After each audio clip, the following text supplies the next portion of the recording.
The CBS Radio Mystery Theater presents...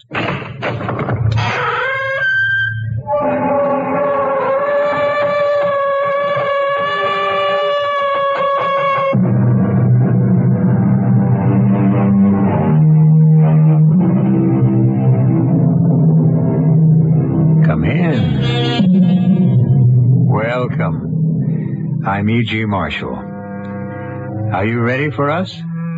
We trust you are, because we propose to deal with the most obscure of subjects, that of death. Some people never speak of death, while others can't stop talking about it. We have chosen, in the next hour or so, to consider it calmly, perhaps philosophically, with a minimum of agitation, and naturally to arrive finally at the most fascinating question of all. What, if anything, comes after? What comes after, Joe? After what? After we've, packed it in. Nobody knows, Harry. I know. Oh, Harry. I'm gonna go on, Joe. I am. Somehow, somewhere, Harry Cantor is gonna go on.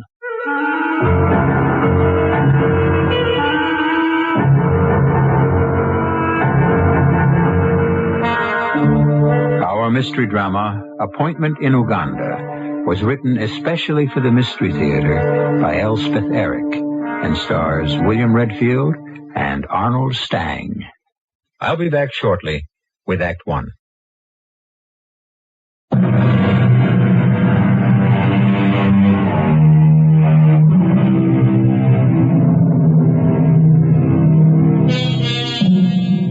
Harry Cantor lies flat on his back in a hospital bed, staring at the ceiling. Across the room, a sturdy middle-aged nurse sits in an armchair. It is very quiet. The machine next to Harry's bed makes no noise, though its dancing lines are carefully recording every beat of his heart. Is it all right to come in, nurse? Are you Mr. Burroughs? Joe? Yeah, it's me, Harry. Oh. Dr. Klein said it's okay for 5 minutes. I'm his business partner, Joe Burroughs. Oh, he's been crying for you. Come in. How do you feel, Harry? I almost died, Joe. Yeah, I know, you're hard. Never been sick a day in my life, and now this. Oh, you're going to be fine, Mr. Cantor. Long as you do what the doctor says. I lie here and I think... Joe, do you believe in reincarnation? You mean coming back as somebody else? Yeah, I've been thinking about that. You two gentlemen mind if I go out for some coffee? No, don't go. Don't you leave me. Well, don't Mr. leave me. Burroughs will be here. Yeah, I'll be here, Harry. What does he know about heart attacks? Well, you're off critical, Mr. Cantor. Long as you don't excite yourself, you'll be okay. I really need a break, Mr. Burroughs. 5 minutes? What I really need is 5 weeks. Joe, sit down. I gotta talk to you about the crypt. The crypt? You're gonna get well, Harry. I got to have it ready. Harry, lots of guys have had heart attacks and go on to a ripe old age. I gotta be ready.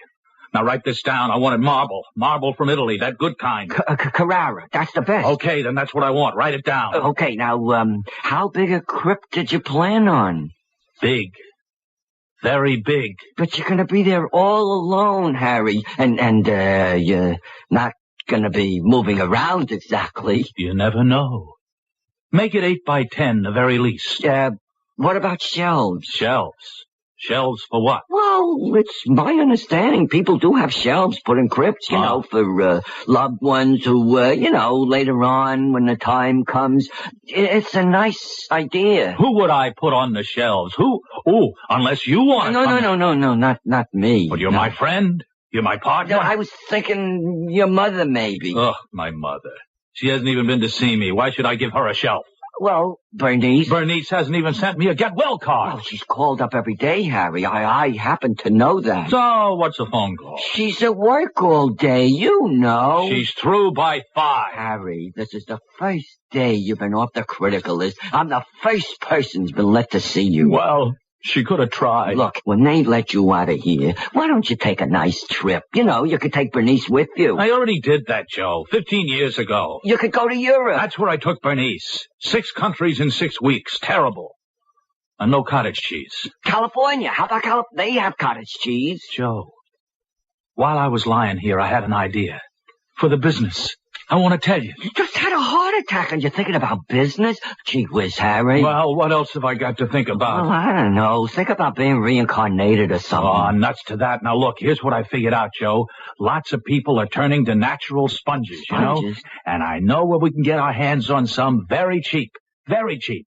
Labor costs are practically nothing. These peasants, they die for them, see? They die. Harry, my time is just about up. I really got to get going. I'll call the nurse. I'll get in touch with your mother. Don't go, Joe. I'll tell Bernice that you're coming along. Joe, I just thought of something. What? For the crypt. Yeah.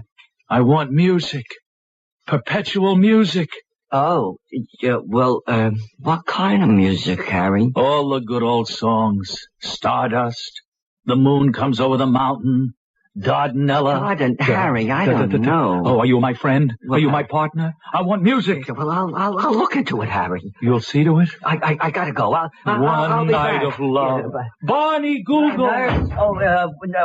There you are. Well, everything all right, Mr. Burroughs? Well, I tried not to upset him about anything. He seems to be fine. Good. I had a telegram from his mother, but I didn't show it to him. It wasn't exactly a telegram for him. She sent it to me. He never mentioned having a mother. Oh. Matter of fact, he never mentioned anybody but you. Yeah, well, see, I wired his mother right after the attack. Yes? And, well, here, I've been carrying her reply around with me in my pocket ever since. See, here it is. I didn't know whether to show it to him. You know, he might take it the wrong way. You want me to read it? Yeah, please. Harry is too mean to die, and tell him I said so. Yeah, see, his mother's kind of a joker at times. You ask me, she's one smart old lady. That man in there is too mean to die.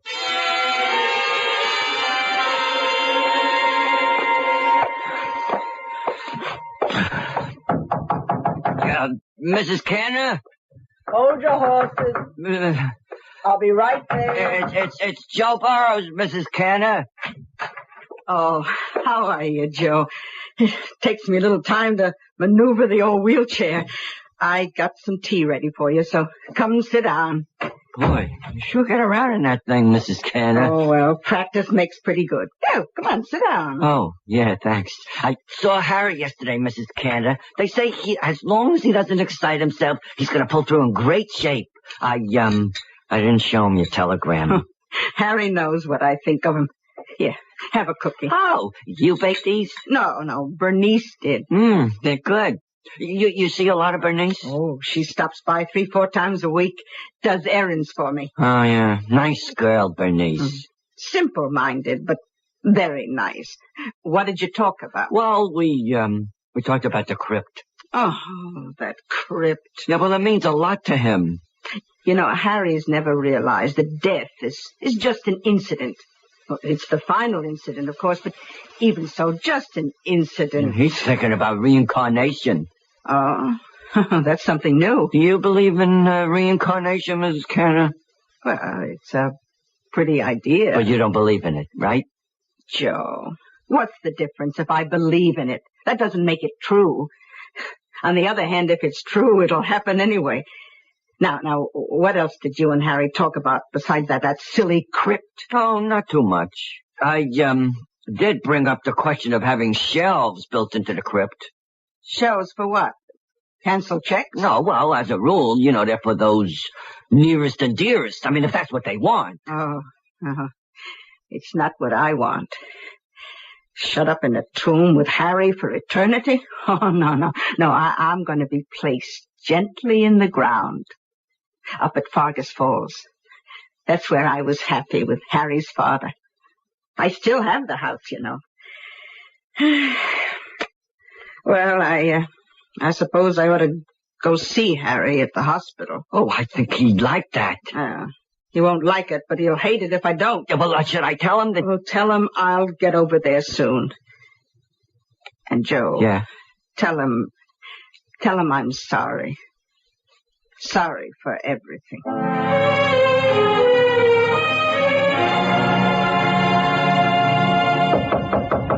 Oh, that's probably Joe. Hello, Mr. Burroughs. How is he? Oh, he's coming along fine. Come on in. So, How are you, Harry? As well as can be expected. That's what they all say around here. Yeah, well, I saw your mother. She said she'll be in to see you real soon. How soon is real soon? Well, today, maybe. What about the crypt? Harry, what are we going to talk about, the crypt? What about the crypt, Joe? How many times have I got to ask you? What about it? Your mother doesn't want to be put in the crypt. Why not? She doesn't like the idea of the shelf. She wants to be buried up at Fargus Falls. No. She can't do that. She likes it there. Joe, that 10 acres was made to order for a development, or it will be in another 10 years. Right now it's a little too far out, but in another 10 years, I got it all worked out in my head. Shopping center, parking lot, the whole schmear. Yeah, Harry, I talked to the cemetery about the crypt. They said it's okay about the size. Well, of course it's okay. And the Italian marble, I think I know where I can get that. Joe, what are you holding out on me? The cemetery plays music regularly. There's always some kind of nice, soft music. No, I want my own music. That's one of the main reasons for a crypt, so I can have everything my own way. Take it easy, Mr. Cantor. Now, Joe, you go back and tell them I gotta have it my way, or the whole deal's off. You'd better leave, Mr. Burroughs. Yeah, You tell them I got the money, and I gotta have it.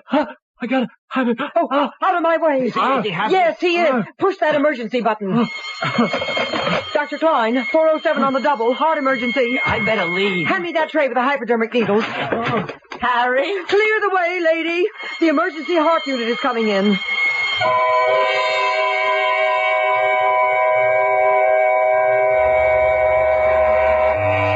There is no more satisfying and awesome sight than a group of people doing what they have been trained to do, what they do best. Their faces do not matter, or their shapes, or ages, or colors, or accents. They are professionals at work, and they are working together in harmony and understanding. We'll come back soon with Act 2.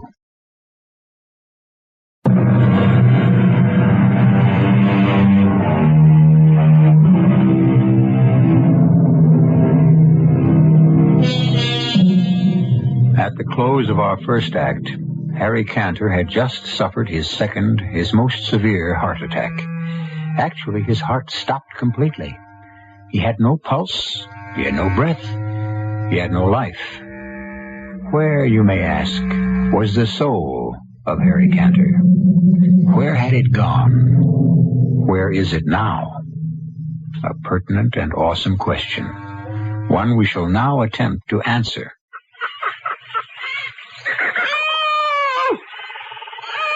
All right now, Kaylin. All right. That's it. Good. Oh, it's your baby. A male. Oh, well, at least he looks healthy. Come on, little one. Up on your feet. Come on now. Up. Up on your feet. On your feet. Are you my mother? I'm your mother's sister. I'm Bombine. Where's my mother? She's cleaning up. Birth is a messy business. Come on now. Time to stand up. You have such beautiful eyelashes, Bombine.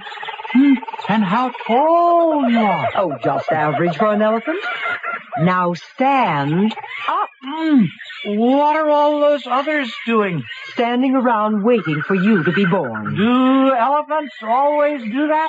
Well, you didn't think they only did it for you. Now, they're getting impatient. We've got to get going, so get up. Kaylin, come get your new child on his feet. Little Abu. Come on. Get up, little Abu. Get up and eat. That's it, little one. Feel around till you find the milk. I think you've born a stupid one, Kaylin. Oh, what's the matter, little son? My nose gets in the way. That's not your nose. Well, then tuck it up between your ears.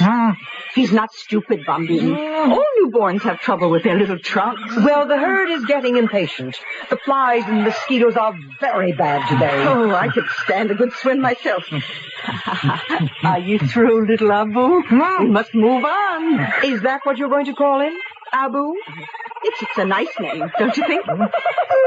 Very nice, yes. Well, Abu, let's get going. Well, where are we going? Into the forest, Abu, where there's food for all. Now, I shall walk on one side of you, and Bombine will walk on the other. And we will go with the herd into the forest. I am Abu, and I am an elephant.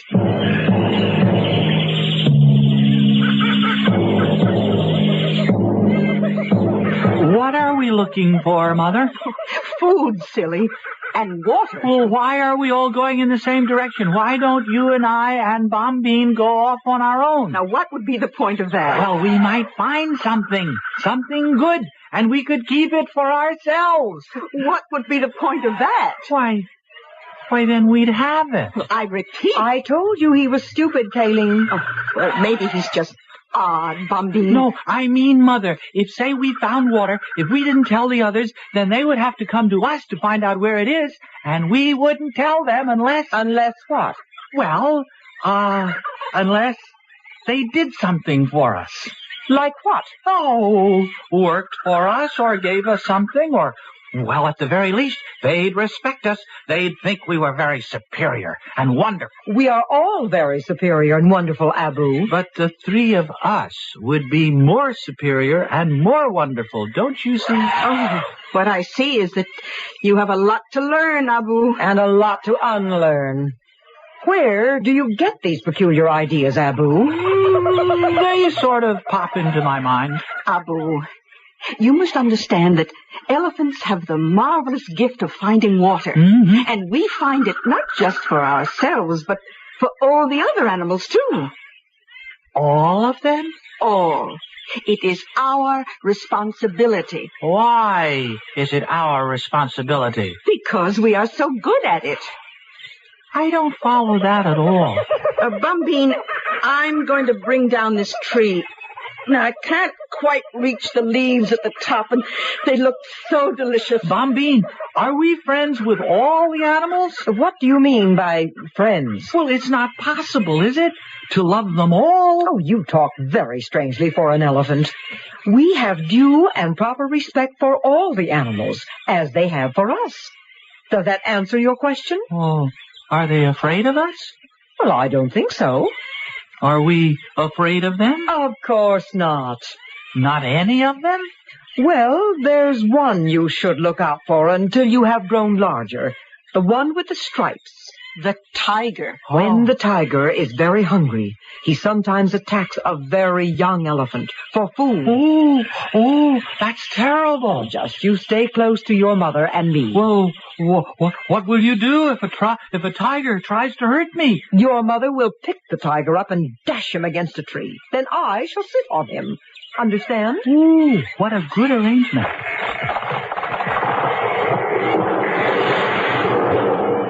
There now. Your mother has knocked down the big tree. Come. But all the little animals are eating too. The elands and the dik-diks, everybody. Why not? Well, but it's our tree. Who said it's our tree? It's part of the forest. Come on now. I'm hungry.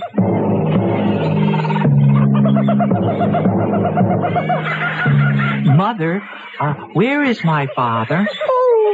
Around somewhere. I'll bet I know where he is. I know he's at the head of the line. He's the leader. Oh, Bombine, did you hear that? Abu says his father is leading the herd. I told you he's a strange child. Well, why shouldn't he be leading the herd? I'll bet my father is the strongest, the wisest, the cleverest, the most handsome. Do shut up, Abu. I won't shut up. Mother, Bombine hit me with her trunk. She had every right. And it won't be the last time. Every elephant in the herd has the right and the duty to punish you when you get too impudent and talk of things you know nothing about. All I said was my father is probably our leader. Our leader, my dear little stupid, is a female. Is it female? The oldest, the wisest female of us all. But that's wrong.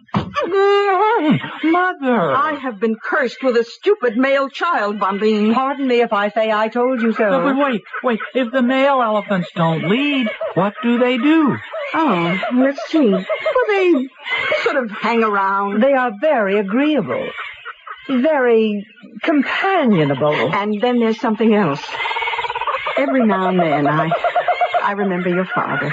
At least I think I do. It was quite a long time ago. He and I were companions for a while.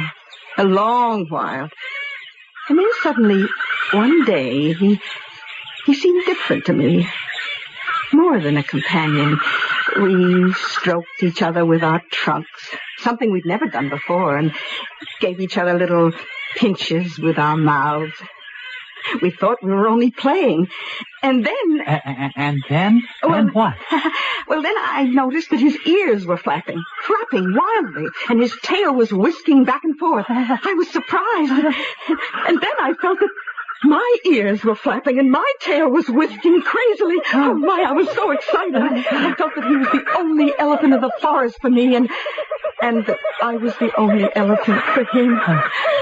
Oh, it was a wonderful day. I remember it rightly.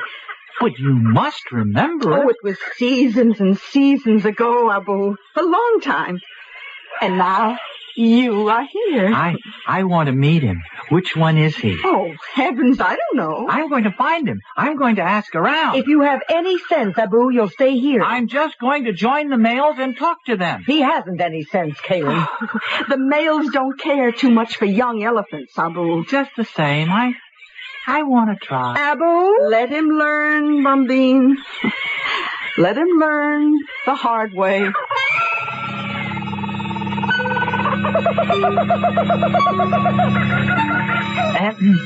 Sir? Do you think you might be my father? You're what? Kayleen is my mother. She's over there with Bombine. So?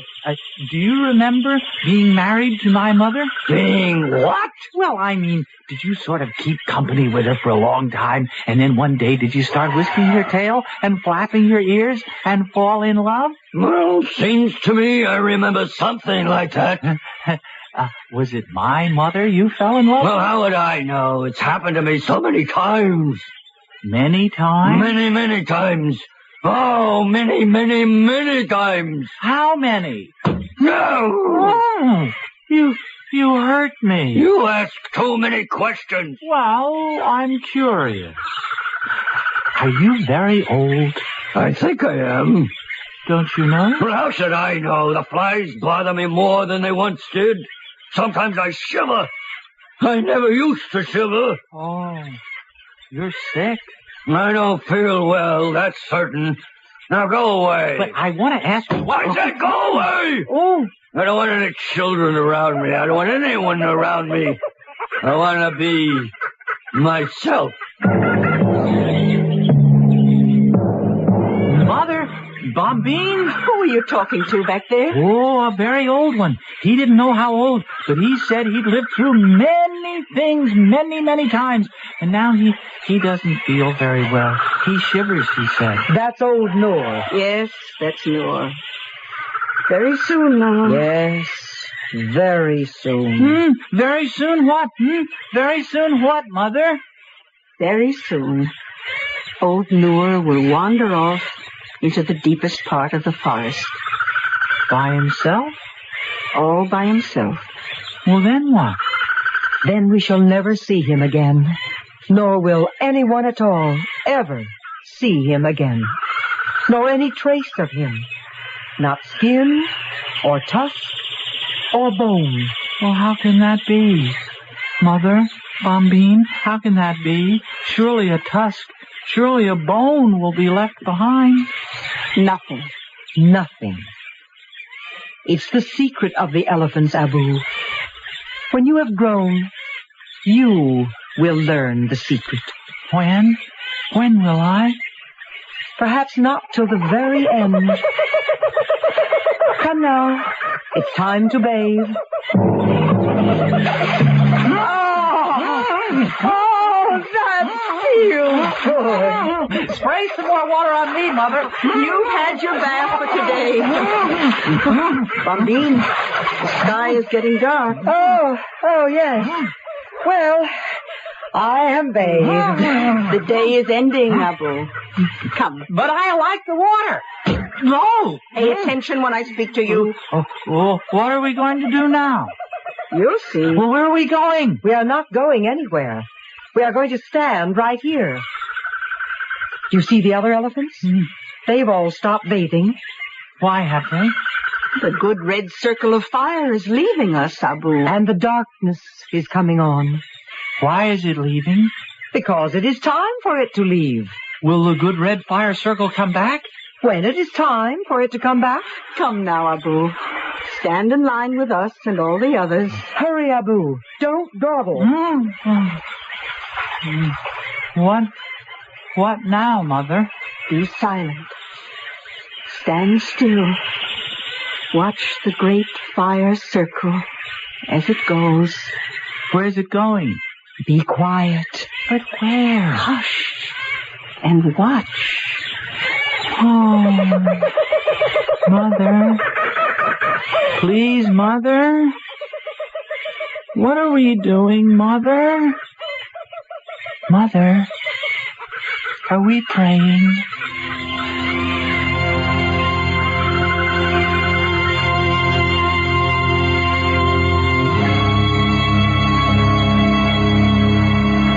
It is quite true, according to those who have watched and studied the great elephant herds, that they stand silent and motionless, facing the sun, not only in the evening when it sets, but again each morning when it rises. We are too ignorant or too far removed from our natural heritage to know just why it is they do this. There is no obvious reason, no apparent advantage, no material gain. So perhaps the answer to Abu's question is, yes, the elephants are praying. I'll be back shortly with Act 3 of our strange tale.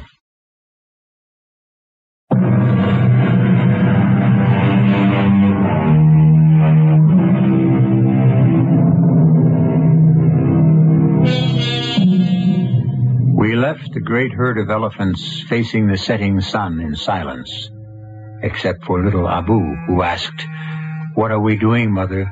Are we praying?" It may very well have been. How do we know that it wasn't? That the elephants were praying for the return to life of one Harry Cantor. At least it looks that way as we return to Act 3. Back in your own little Betty Boo, Mr. Cantor? Does it feel good? Bombine? I'm your nurse, Mr. Cantor. You remember me? Where's Mother? Outside. You can see her when you're stronger. How's Noor?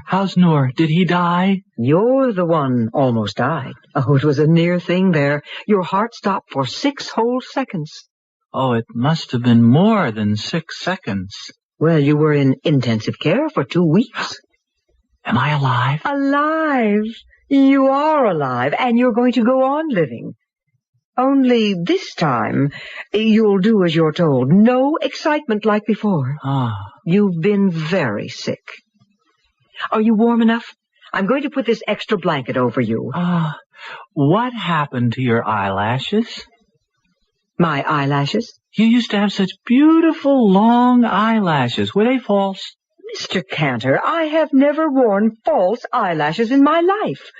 Or false anything else. I'm sorry, Bombine. My name is... Well, never mind. You just rest. Are we going to take a bath? You want a bath? Well, I'll ask Dr. Klein. You don't have to ask anybody. We'll just wander down to the river when it gets cool. Mr. Cantor. Just before the sun goes down. That's the beautiful time. Yeah. And then the big, good red circle goes away for a while. It does? Mm-hmm. And we pray. You pray? I don't know exactly what we pray for. Maybe for it to come back, or maybe we just say thank you. I never knew you were religious, Mr. Cantor. I'm not. I never have been. I don't know anything about religion. Well, now, do you think you could go to sleep now? I think so. Do you want me to pull the blinds? No. I want to watch the sun go down. Then I'll go to sleep.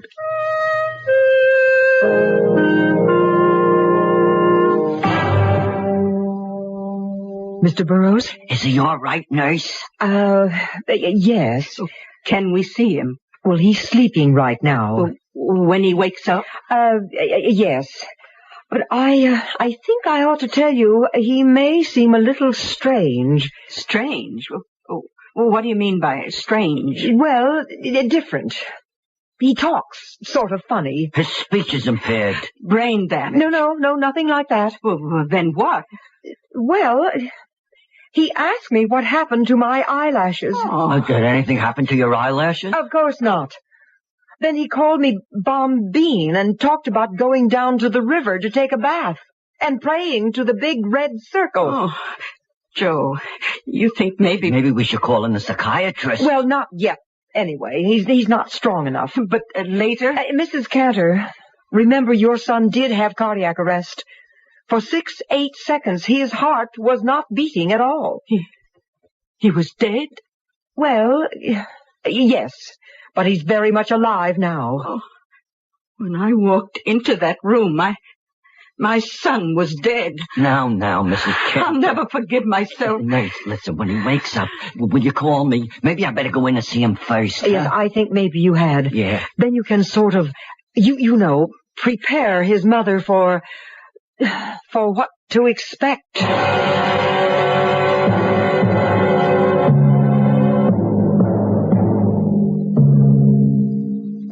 Who is it? It's me, Harry. How are you feeling? Why, it's Noor. Noor? Oh, Noor, you're alive. Yeah, I'm just fine, Harry. I'm fine. Oh, I was so worried. Your mother's outside. She wants to see you, too. Oh, how is she? Oh, she's fine, Harry. She's wonderful, my mother. Very strict, but very wonderful. And a wonderful swimmer. Oh, I never knew that. Oh, yes. And a wonderful mother. Very strict, though. Harry, maybe I better not stay too long. No, stay. I know you don't care too much for children, but I want you to stay. Harry, I'm Joe. You know, Joe Burroughs. I'm your partner. I'm your friend. You're not Noor? No, you don't look like Noor. I'm Joe Burroughs. Your mother's waiting to see you. Your girl, Bernice, she'll be around later. Joe Burroughs. My partner. My friend. Right. We're in the import-export business, Harry. You remember? You were talking about some kind of deal to have to do with sponges. You remember before? Sponges? What? Yeah. What do we want with sponges? Yeah, well, nothing. You just thought if you could buy up all the sponges. Well, what for? But for nothing, Harry. Absolutely nothing. You see, we are very wonderful, superior beings, Joe. We are? Therefore, we must be responsible. Act responsibly. I mean, you understand? Well, I'm not sure I do. That's because you're not an elephant. I'm not. I'm an elephant, Joe. I mean, I was an elephant, and my name was Abu. When were you an elephant, Harry? For a little while. Oh. Just for a little while. How was it being an elephant? Beautiful. You're not an elephant anymore, are you, Harry? No, I'm just Harry Cantor. But I'll never forget being Abu, and the sun going down, and all of us standing in a line. Harry, I think I know what happened. When your heart stopped, you do know your heart stopped there for a minute, don't you? Everything stopped. Harry, you died for a minute, and Harry, you were reincarnated. You were reincarnated into an elephant. Is that possible? Oh, I don't know if it's possible, but it happened. That has to be what happened. Maybe. Oh, positively. I hope you're right. Only, Joe. Yeah, Harry, what? The next time my heart stopped. Oh, there isn't going to be any next time. Well, there has to be sometime. And what if I'm not reincarnated into an elephant, Joe? Oh, but you would be. No, what if I was reincarnated into a tiger, Joe? And my own mother sat on me.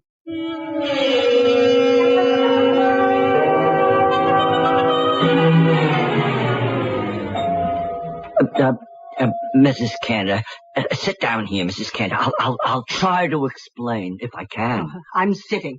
Explain. Mrs. Cantor, when Harry's heart stopped, he was what you might call deceased. Dead? Yeah, well, in a way, yes. He was departed.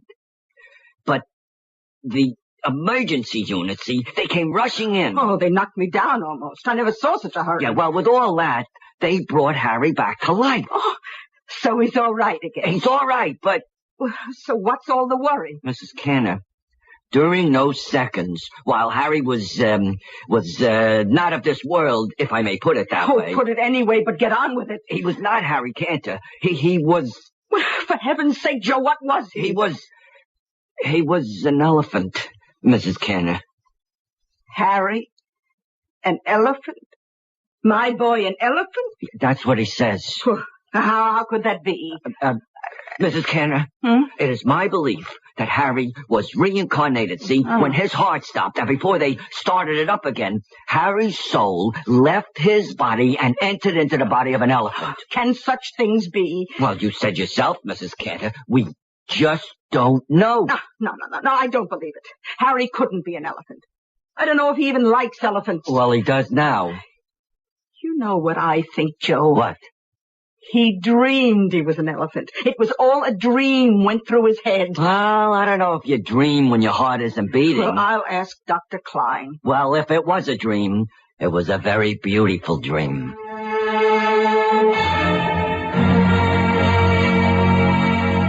So you see, Ma... Oh, I love you to call me Ma.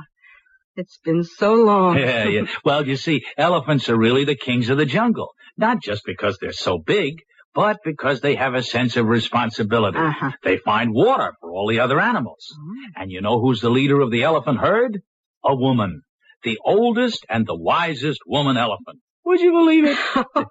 Oh, that's the best thing of all. And the men elephants, you know, they sort of hang around together, except every so often they get excited and flap their ears and whip their tails around. And the female elephants do too, and that means they're in love. You know, you learned a lot in your dream, didn't you? Wasn't a dream, Mother. Wasn't a dream. I was there. I was one of them. If you say so. I was Abu, the elephant. Whatever you say, Harry. I mean, I don't mean to contradict you, Mother. Oh, that's all right. Well, you see, you don't understand because you've never been an elephant. Well, I'm looking forward to it. Ma, I just thought of something. What happened to Abu? Did he die? Oh, no, I hope he didn't die. But if I was Abu, and now I'm Harry, what happened to Abu? Now, son, I think, let me see. I think that in a dream, a person can be all kinds of things. No, Ma, that isn't it. No, because you see, it wasn't a dream. I was Abu. My soul, Harry Cantor's soul, entered into Abu the second he was born. And it stayed there a little while. And now it's come back into me. But it's still Abu's soul, too. And as long as I live, I'll have the soul of Abu inside me. Not a bad thing. Mother, the big red fire circle is leaving now. Oh, you mean the sun is going down? Yeah, so, let's be very quiet, Mother, very quiet. Let's not talk at all.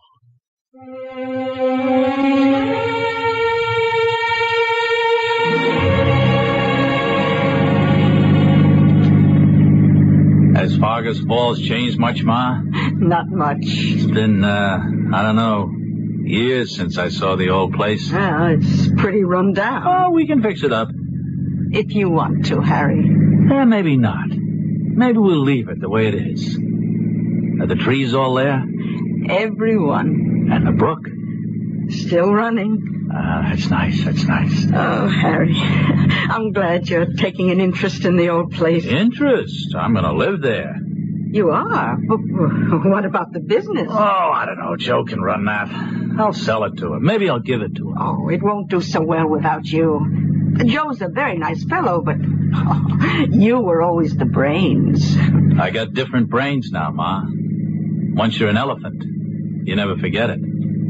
Oh, did I tell you I asked Bernice to marry me? Oh, you did? Oh, well, what did she say? Well, she sort of whisked her tail and flapped her ears. No, I mean, she said yes. She said yes. Do you think she'll like living in Fargus Falls? Oh, I think she'll love it. We'd want you to live there with us, Ma. You mean that? Well, you're the oldest and the wisest, aren't you? Oh, if you say so. Hey, we're almost there, aren't we? Turn left, up ahead, down that little road. I can smell the water. Turn here. I remember. Look, there's a chipmunk. Yeah, look. And a raccoon. Hey, a raccoon. And there's birds. That's a cardinal. I know a cardinal. I remember cardinals from way back, right? Oh, Ma, look, there's the woods. That's right. And the house is just beyond. Let's stop right here for a minute. Beautiful, isn't it? Yes. Quiet. Yes. Peaceful. I always thought I'd like to be buried here when the time comes. Yeah, I'd like that too. When my time comes. Oh, I thought you wanted a crypt in the cemetery with shells. No, that was a crazy idea. I'd like to be buried here. Or maybe, just maybe, I won't be buried at all. Oh, well, what did you have in mind exactly? Maybe, Ma, I'll just wander off into the woods by myself. And no one will ever find any trace of me. Not skin, or bones, or hair, or anything. Well, how can that be possible? Something like that. It's the secret of the elephants, Ma. And only the elephants know.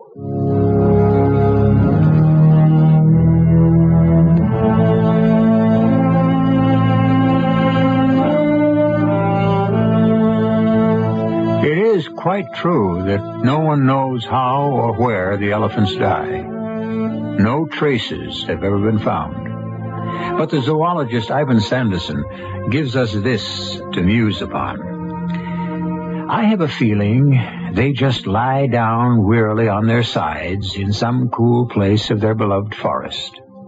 I believe they love life as much as we do, however hopeless it may sometimes seem to them, as to us, and however useless it may in the end prove to have been.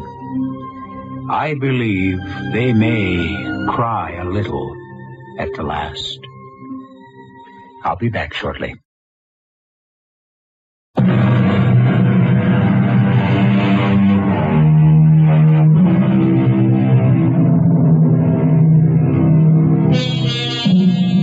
Our story has ended. Story, I can hear you ask? All right, then. Call it what you please. Call it a fantasy or a fable. Call it a parable or call it a myth. Or, and it might be the most apt description of all, it might be that most ancient of all dramatic efforts. It might be a morality play. And as with all audiences of all times, you must find the moral for yourself. Our cast included William Redfield, Arnold Stang, Bryna Raeburn, and Joan Shay. The entire production was under the direction of Himan Brown. And now, a preview of our next tale. It was a desolate house in the country, lit only by firelight and candles with weird music, and people drunk, not with liquor, but with some kind of frenzied belief in the magical power of the devil. As Krasuski took me through the various rooms, he watched, and then asked perceptively, "You find this amusing?" "That disappoints you?" "Not at all. But I must warn you that this is literally playing with fire." "With hellfire?" "A most exact description." This is E.G. Marshall inviting you to return to our Mystery Theater for another adventure in the macabre. Until next time, pleasant dreams.